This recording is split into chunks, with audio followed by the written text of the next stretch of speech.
Vous en avez sans doute beaucoup offert et beaucoup mangé ces derniers jours. Le chocolat est un produit de luxe et le cacao consommé en France provient principalement d'Afrique et d'Amérique latine. Eh bien, les Antilles françaises recommencent à en produire. En Martinique, sa culture avait été totalement abandonnée. Depuis quelques années, les cacaoyères sauvages sont restaurées et c'est toute une filière qui renaît. Reportage Anouchka Flieler, Daniel Sainte-Rose et Gaël Dufief. C'est au milieu des bambous géants et des figuiers maudits que poussent les cacaoyers sauvages. Je vais vous en montrer une.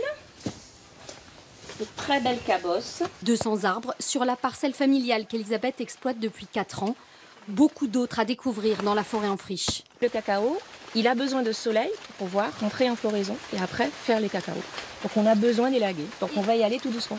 Sur toute l'île, les cacaoyères ont été laissées à l'abandon pendant un siècle. C'est justement ce qui fait leur différence et leur richesse. Vous avez un cacao qui n'a pas été touché. Donc vous avez depuis 100 ans toute la valeur, toute la force, toute la puissance d'un arôme phénoménal. Les cabosses sont récoltées et ouvertes une à une, les fèves triées à la main, pour une production annuelle d'une centaine de kilos à peine. Ça en fait ma bête. Des fèves rares que ce connaisseur apprécie comme un très grand cru. Là, nous avons des fèves qui ont une belle longueur, alors qu'elles ne sont pas encore torréfiées. On est sur une signature vraiment du terroir. Ces fèves passent ensuite dans ce grand séchoir industriel.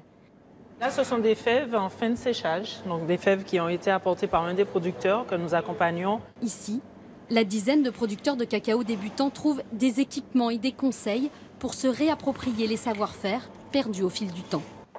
Après le laboratoire, direction la chocolaterie. Les fèves de Babette. Pour valoriser ces fèves d'exception, ne pas en perdre une miette, cet amoureux du chocolat les transforme le plus simplement possible. On voulait faire un produit pour les puristes, pour ceux qui aiment vraiment le cacao, un goût authentique, sans ajout de sucre et d'autres produits, voilà.